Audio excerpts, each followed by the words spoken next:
I saw this from our buddy Jake Crane earlier today. Newborn at the house, a little afraid in training over there. Congratulations to Jake and company, aka his wife. But I saw him put this online today.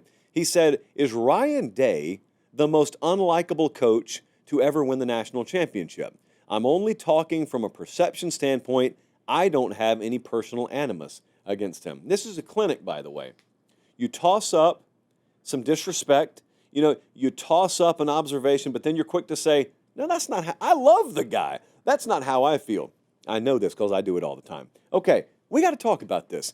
I have found that an alarming amount of you feel this way. Ryan Day being unlikable. So I want to ask you, why do you feel that way? If you do, why? I'm giving a little pregnant pause here.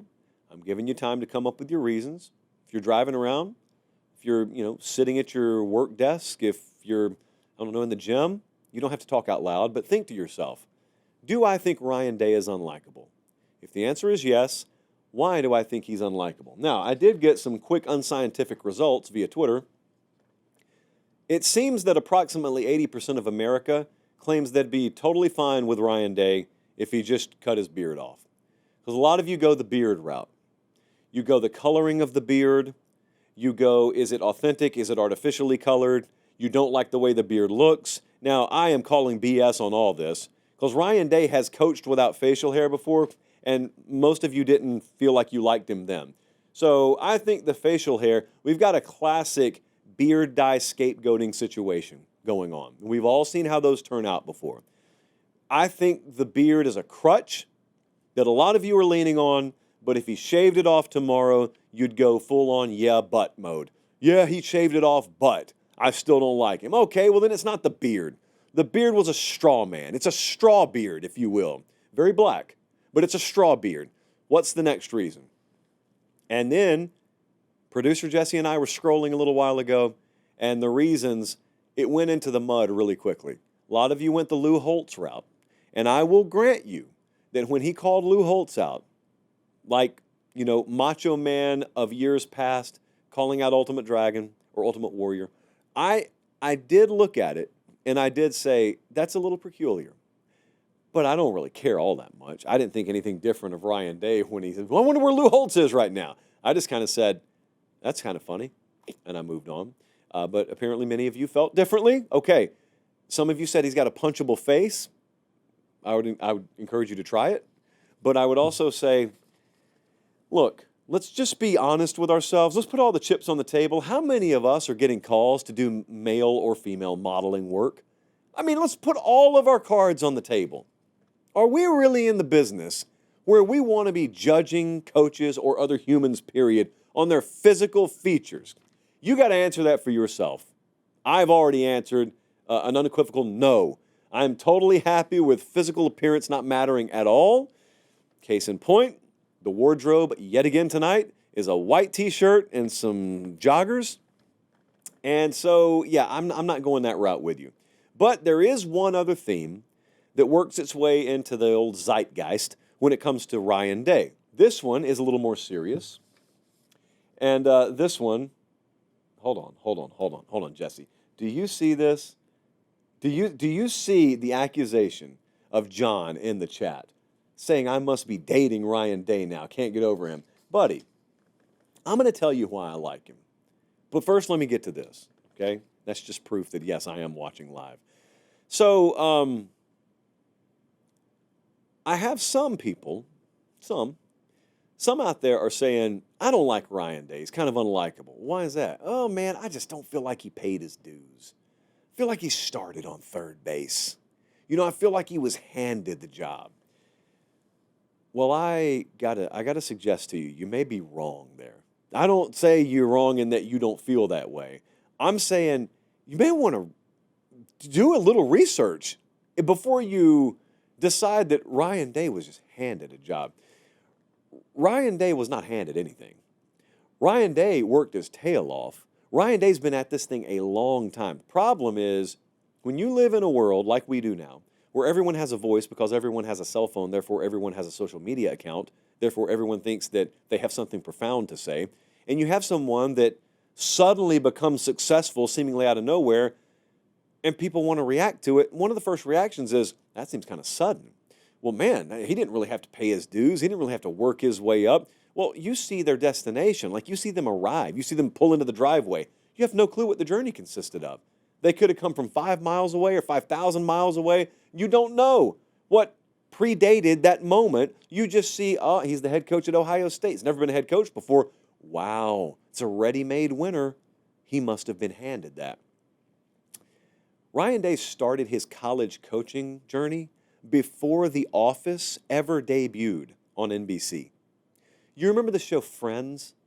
90s, really hot sitcom. Friends was still airing originally when Ryan Day started his head coaching journey. Not head coaching journey. When Ryan Day started his college coaching journey, Friends was still airing originally on TV because it's 2003, not 16 or 17. It's 2003 at Boston College as a grad assistant when he starts working his way up. And then he's at Temple, and then he's back at BC, and then he's back at Temple, and then he's back at BC, and then he's in the NFL with Philly and San Francisco. Then he comes back to Ohio State, and he's coaching under Urban, and then things goes to crap with Urban Meyer. And then Ohio State, one of the premier programs, if not the premier program in college football, could go anywhere they wanted for a head coach. And instead, they decided, we've got such a stud walking the hallways here already that we believe in, that we don't even need to operate a national search. We'll promote him. He wasn't handed anything. He earned every bit of it. So then the follow-up is, well, okay, even if you're right about that, there's a big difference in having to rebuild a program from scratch versus doing what he did. You're right about that. That just means he was blessed to be in the right place, and he was the right person at the right time. But let me ask you this. Is it a Larry Coker situation? Did he take a ready-made roster and win a title, but then see things precipitously decline? I don't think so. I don't think that's the way that worked. I think he got the job, in 2019 was his first full year. So they go 13-1 that year. COVID years the next year. They go play for a title. They lose to Bama. 2021, 11 wins. Next year, 11 wins. Next year, 11 wins. This past year, they just won a national championship. That is 6 years removed from Urban Meyer. There's nothing about this program that's Urban Meyer anymore. So theoretically, even if Urban handed him a ready-made winner, 6 years later, it's still a ready-made winner that just won a title. Urban only won one of those, by the way, at Ohio State. He just won a title, doing it his way, and the program is solely reflective of his thumbprint. And the reason that's significant is the same reason it would be significant if I handed the stick to you, if I handed controls to you of a 747 at 35,000 feet. We would not crash immediately because anybody can sit there and just hold the thing relatively still, but eventually, guess what happens? Fuel runs low, and you got to land, and you don't know how to. And if autopilot is not engaged, which is not because it's college football, then we are crashing. And everyone's a goner, unless you know how to fly. If you know how to fly, then it doesn't matter that the pilot who got us up to altitude is no longer there because the co-pilot stepped in and he knows what he's doing as well. And then he can land it, and they can refuel, and they can take off again, and he can do whatever he wants to because he's a real-life pilot. And he's been trained, and he's got the experience, and he's got the trust of the airline, and college football coaching is the same way. This is Ohio State, man. This is Ohio State in a situation, post-Urban Meyer, where everybody, aside from maybe 2 or 3 people in the sport, would bear crawl over broken glass to get that job. And they don't even do a national search. They say, Ryan Day, never coached before, never been a head coach, but we trust him enough where we're going to hand him the keys of Ohio State. You know how sold on a guy you have to be to do that? At a place like Ohio State, you know how sold you have to be? Here's what's funny. Kirby faced this. I never heard anyone say, well, Kirby Smart got handed the Georgia job. Well, Kirby Smart didn't pay his dues. You know why? Because he was a little more visible. He was visible because he was Saban's defensive coordinator for a long time. So you kind of got the rub of having been with Nick Saban, and you got the rub of, well, if Saban endorses you, if Saban trusted him to be his defensive coordinator for all those years, then he must be good. For some reason, Ryan Day didn't get the same benefit of doubt. So Kirby takes over Georgia. Pretty darn good job. Pretty ready-made winner there as well. Like people will say, "Oh, man, Kirby had to rebuild Georgia." Kirby didn't have to rebuild anything, man. It was a 10-win program when he got it. He had to restructure some things. He had to re-engineer some things. Culture had to get ramped up a little bit there. But this wasn't a program that was down on its luck. It wasn't a program reeling from NCAA sanctions and probation. He took it over. A couple of years later, they're winning. They're playing for a title. Several years later, he wins his first title. He gets over the hump. He wins the big one.